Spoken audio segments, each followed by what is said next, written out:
यहाँ पर आइए इस बीच बढ़ते हैं आगे और बैंकिंग सिस्टम में लिक्विडिटी बढ़ाने के लिए आरबीआई ने पूरा फोकस अपना बना रखा है। क्या है आरबीआई की तैयारी और आरबीआई क्या कुछ करने जा रहा है, किसे होगा फ़ायदा, ये सब बताने के लिए पूजा हमारे साथ जुड़ चुकी है।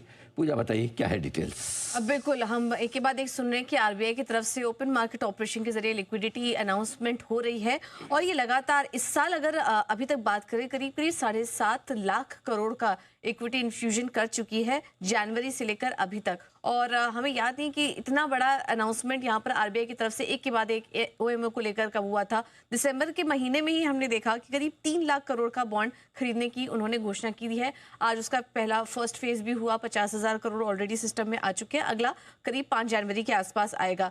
तो लिक्विडिटी को बनाए रखने की कोशिश है। अभी हाल फिलहाल में थोड़ा डेफिसिट में भी चला गया था, लेकिन उसको मेंटेन करने की आरबीआई की पूरी कोशिश बनी हुई है और बैंकों के पास यहाँ पर उसके जरिए पैसा भी पहुंच रहा है। जैसे ही अनाउंसमेंट हुआ था कि बॉन्ड मार्केट्स में तुरंत उसका रिएक्शन दिया और 10 साल के बॉन्ड यील्ड 6.63% से घटकर 6.5% के पास आ गए। अप्रैल के बाद अगर देखेंगे तो 10 साल के बॉन्ड यील्ड्स में ये सबसे लंबी गिरावट देखने को मिली है, सबसे तेज गिरावट देखने को मिली और 4 महीने के निचले स्तर पर ये पहुंच चुके हैं।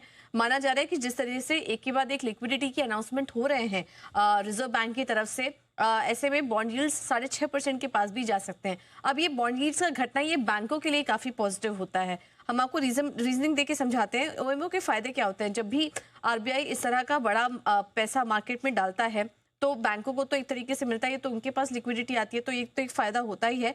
लेकिन उसके साथ ही साथ ये जो बॉन्ड यील्ड्स में भी कमी आती है, इसका एक असर ये भी दिखता है मार्केट में।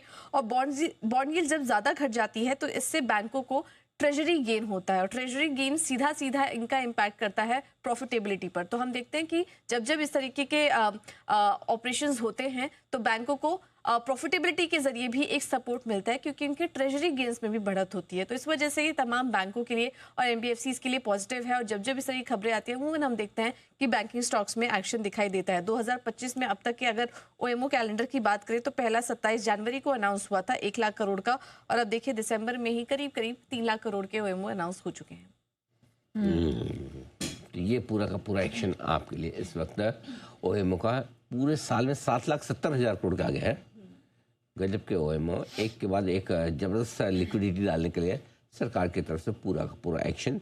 ज़्यादा फायदा सरकारी बैंकों को, और यही वजह कि इस साल सरकारी बैंकों का इंडेक्स 25% से ज़्यादा की तेज़ी के साथ पूरे टॉप परफॉर्मर में रहा है। और एनबीएफसी का सेक्टर नंबर 1 रहा है, नंबर 2 पीएसयू बैंक्स का सेक्टर। तो ये है पूरे का पूरा ओएमओ रेट कट और सीआरआर कट का पूरा असर, जो आज सुबह हम 11 बजे के शो में डिस्कस भी कर रहे थे कि 2025 में क्या कुछ हुआ है। गजब काम किया इस बार ऐसे आरबीआई गवर्नर साहब, मानना पड़ेगा। और इनफैक्ट हमने बैंकिंग, एनबीएफसी स्पेस